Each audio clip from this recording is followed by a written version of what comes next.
Aloha and welcome once again to another episode of the Hawaii Vacation Connection. My name is Bruce Fisher.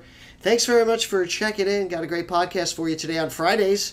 We like to do shout outs and also answer questions from podcast listeners.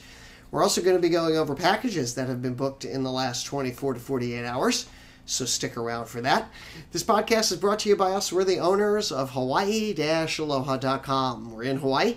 We're Hawaii's experts. You can catch us on the web at www.hawaii-aloha.com. You can also reach us by calling us at 1-800-843-8771. That's all we do is help you plan your Hawaii vacation. And every Tuesday and Friday, we sit here and talk about it. We like to give you as much information we can. We like to share it with you. You know, the saying is true. I know it sounds cliche, but an educated consumer is the best consumer, right? Something like that. And hopefully we're going to educate you and also give you the information you need to plan a very memorable vacation. Now, of course, we have agents that are right here in Hawaii. That's the thing about our company, is that we're located right here in the 50th state. So we're in the destination that you're actually going to. Isn't that a novelty? You know, you book trips, especially destinations, you know, and you book it through somebody that's not even there. Something goes wrong, who do you call? Ghostbusters. No, you call us, right? We're right here for you. So get involved with us. You'll be very happy you did. Well, we got a lot of ground to cover today. Lots of shout-outs. And actually, you know, today is one of those days in Hawaii that it's actually raining. So I want to give you a shot, show you here the crater cam. Take a look at it. I mean, if you see our normal shot, you know, it's always blue skies, right? Beautiful shot of the east side. Look at how gloomy and yucky it is. It's sort of a mist in the air. And a front has moved over the islands. And, you know, when that happens, when a front moves over the islands, it can rain for the whole day, you know. But I know, it's rainy, but it's cool and it's beautiful. I kind of like this weather. And, in fact, we're going to spend a little bit of time talking about what you do when you come to Hawaii and rain happens, you know. And, of course, it can happen, especially this time of year. We're going into the winter months. And traditionally, the winter months are our rainy season. So we're going to talk a little bit about that today. And we've got lots of suggestions from Facebook friends and Twitter friends about what to do when it gets like that outside. So we're actually going to discuss that and talk about that a little bit today as we move through this podcast for December 10th, 2011. And this is our 2010, I mean. Whoops. I feel like it's 2011 already. I mean, it is that. I mean, it's like that kind of a year where it's like, okay, enough of this year. Let's move on to the next year, right? For 2010. And this is our 427th podcast, if you can believe that. That's pretty cool. Excited about that. And don't forget, we do it every Tuesday and Friday. You can get your replays on our podcast page. And every day we have a new blog for you with lots of new information about Hawaii. So check that out as well. So let's get right into it. And today we're going to do a shout out right out of the box here. We'd like to give a shout out to customer Paul Kaczynski. Now, he's a longtime podcast listener who turned customer. Wow, that might be the first one ever. No, I'm just kidding. But thank you, Paul. We really appreciate it, you know. And a lot of people say, you know, a lot of people, you know, ask us about the podcast and talk about the podcast. It's good to know that you really followed through and you booked with us, and he booked a vacation for next summer with our agent, Abby.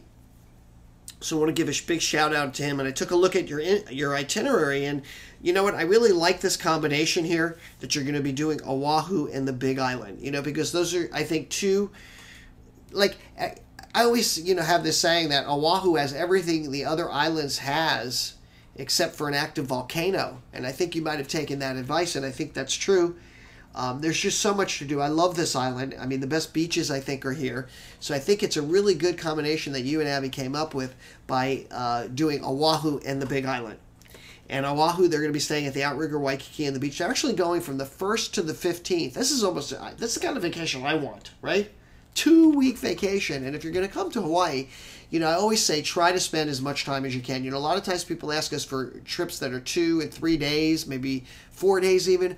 I always ask, are you sure you can only come for 4 days? Can you stretch it for just another few days? Because I think 4 days is the absolute minimum you should come to Hawaii for, especially if you're coming from the East Coast or even the Midwest. Because think about it, I mean, it's a travel day both days that you're coming and going. So you're not going to have a whole lot of time here if you just do a short trip like that. But without digressing too much, I want to just say big mahalos to Paul and his traveling companion. I didn't get his wife's name. I guess Mrs. Kaczynski. But they're going to stay in an oceanfront hotel room, and they got that third night free and the breakfast daily for two. And we're seeing that a lot with these advanced bookings.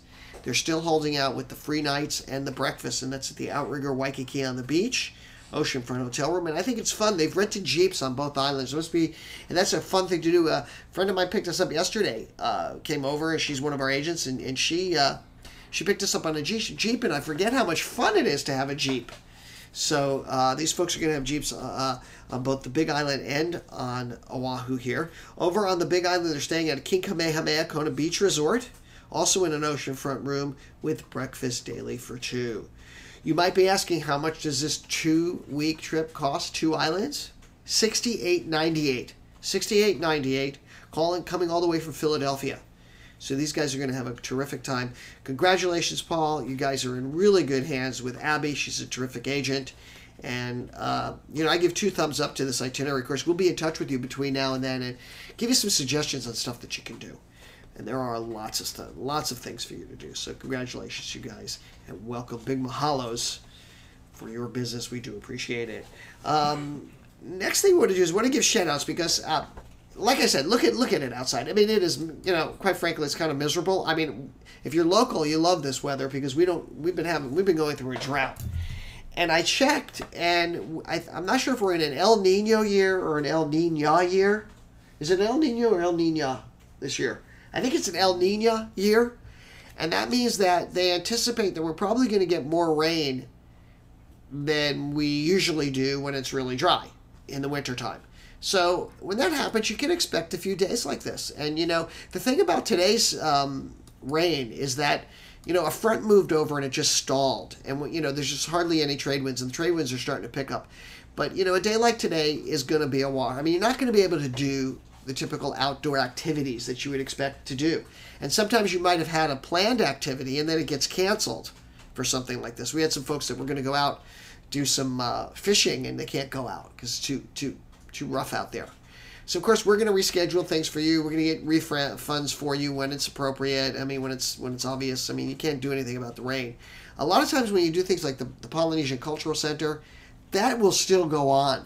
I mean, I can't tell you. I think it's maybe the Polynesian Cultural Center, I think once. I've only heard of it once or twice closing down. Once was when we had the 40 days of rain and remember that? 40 days of rain a few years ago? A couple of days during that, they were shut down. But they stay open during the rain, just to let you know. And Pearl Harbor stays open during the rain. So, you can do those kinds of things. And they're kind of sort of outdoorish. But I went out and I asked a lot of our Facebook friends, what would you recommend people do when it rains in Hawaii? So here's some of the suggestions that we had. And I want to give some shout-outs to some folks who helped us out. Giovanni Hale said light candles, stay in your hotel room, and listen to Pandora, of course. Pandora being, that music service that you can get on your iPhone or any of the devices. Albert Say said that he says go surfing. That's what I did when I lived in Hawaii. And you can go surfing if it's not too rainy out there, and you got to be careful, of course. Yaling, Aloha Yaling, who of course, my beautiful wife, she said that she likes to go shopping in big capital letters. A few people said shopping, by the way. And shopping isn't fun. We have some folks that are here from, from Singapore, and they kind of got rained out today, and they're going to be shopping. That's where they're headed. They're going to go do all the malls.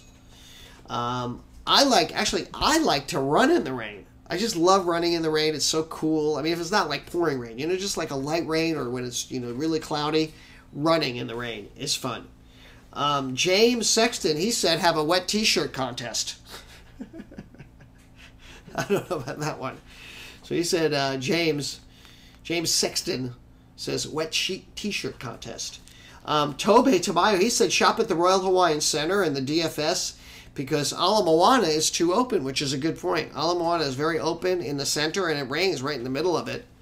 So he said, get to one of the malls that are covered, and he also recommended the Royal Hawaiian Mall in the DFS Center. He said that they're going to be between 20% off today because of the rain. Tara Barron, who's one of our agents, Tara, she said, take a drive around the island. And I've heard a couple of people say drive around the island. That might be a fun thing to do when it rains, right? You drive around the island, and the reason why it's a good drive is because you can stop at scenic points and see a lot of waterfalls, because obviously when it rains up higher in the Kulaus and our mountains, of course you're going to find waterfalls where you don't normally see waterfalls, so it's a great opportunity to see them. Gail on Facebook said, go to Bishop Museum, Iolani Palace, and she also says driving around and watching the waterfalls. So it's not a total loss to do something outside either. A lot of people said Bishop Museum, Iolani Palace. Heike said, hey, it's perfect baby making weather, right? Cuddle up in your hotel room and make babies or practice making babies. That's always fun, right? And Dante said also museums. Oh, there's lots of museums. He also suggested the Contemporary Museum, which is another one. Yeah, BMW weather, baby making weather, right? Chris Noble said, I'm just going to stay in my hotel room and work. Gives me the, not a better place to do it than being in Hawaii. Wade Fishman, who is Wade's World. If you haven't seen this guy, he runs around the island telling you stuff that you can do, hikes that you can do for free. Wade, you can find him at wadesworld.com or Wade's World on YouTube. And he said, hike through a rainforest and find a rising waterfall. Everything becomes so alive when it does. The birds singing, the insects chirp. Insects chirp? I didn't know that, but he says insects chirp. And he says the trees talk and whisper in the wind. Wow, what beautiful. The sounds, the smells, the sights. Yeah, I do like it when it rains, right? The smell right after a rain. Something about that, right? So great suggestion from Wade Fishman.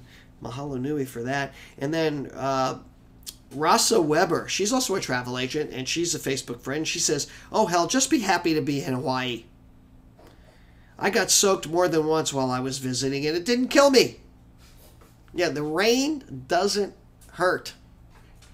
And Dante, I already said Dante. So those are some suggestions from just our Facebook friends of fun things that you can do when it rains when you come to Hawaii. If you have another suggestion I missed, please let me know. 1-800-843-877 is the number. I'm also going to give you some more like concrete ideas because on all the islands. And I'm going to touch on a few things on each island that you can do when it rains.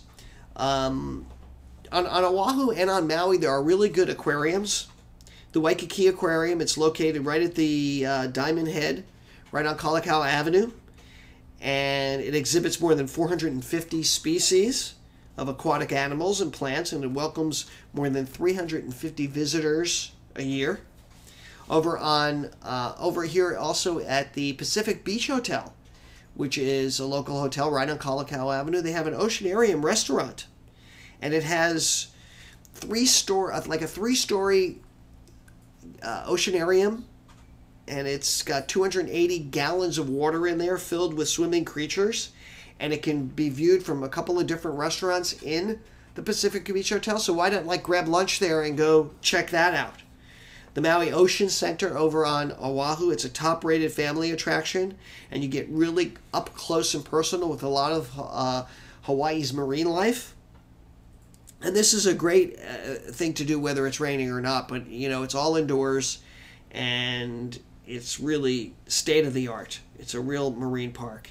And you're going to see a great lava, local. They have a local coral display there, which I think is amazing, and some amazing turtles there as well.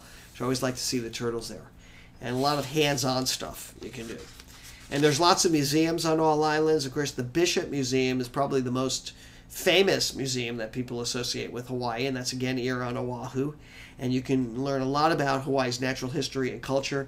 And it's really just a great place to go. There's always lots of stuff going on there for kids as well. They still have that dinosaur thing that they were doing there. They were doing that dinosaur thing, but there's always lots of stuff, and just check with us. We'll let you know what's happening there. And lots of educational programs that you can find there. There's also the Honolulu Academy of Arts. It's Hawaii's premier museum, and that's also located on Oahu. It's got like 50,000 or plus different types of works of art there. And it's an encyclopedic museum, so there's lots of original works as well as historic pieces. And they specialize in Asian art, obviously European, a lot of European art, and several American paintings as well. Then they have wonderful graphic arts display there, as well as lots of decorative artists. So you want to check all of that. Of course, Iolani Palace, and that's another place that we need to get back to. And that was the residence of Hawaii's kingdom, the last two monarchs. Of course, King Kalakaua, who built the palace in 1882, and his successor, Queen Liliuokalani. And during that period, during the monarchy period, the palace was the center of a lot of social and political activities, a lot of history there. There's just a lot of emotion tied up with the Iolani Palace. I know recently the governor was inaugurated there, and it was a bittersweet moment because there's a lot of Native Hawaiians that weren't too happy about that, because, I mean, if you go back in history, let's face it, this was an illegal overthrow. So here, here we are, the governor, I don't know. A lot of people said there was a little insensitivity to that. I don't know. I see both sides of this story. So a little touchy subject there it can be. And there's just tons of stuff. I mean, I don't know if you've ever seen this one. If you ever, if you want to do a ride around the island and it's rainy, end up in Haleiwa. They have the Haleiwa Surf Museum, where you can check out a lot of these vintage surfboards that were founded in the early 90s. I mean, it was founded in the early 90s, but you can see some of the surfboards that go way back to the beginning. They have a lot of collectors items there from Mark Fragile and John Moore, and it's located in the Marketplace Shopping Center there. So check that out. You'll be very happy about that. Now we're running out of time, so I want to go over packages that have been booked in the last. Kalani says do a helicopter tour and see Mount Waialeale on a rainy day. Really, on a rainy day you can do it, huh? Yeah. You might be able to. He said, just don't take the doors off. On the waterfalls. You're going to see a lot of waterfalls if you can get up there in the rain. So, very, very interesting. And so, if you have any suggestions or ideas, get them to me. We are running out of time, so I can't go over packages. I'll save those for next time. We're going to wrap it up. I want to thank you very much for tuning in. Don't forget, we do this every Tuesday and Friday. I want you to have a great weekend. Hopefully, it's going to get sunny here, we understand, tomorrow afternoon. So that'll do it. For my beautiful wife, Yale, for all of us here at Hawaii-Aloha.com, all of our agents, everybody who works here so hard to make this a great company, we're going to say aloha and mahalo.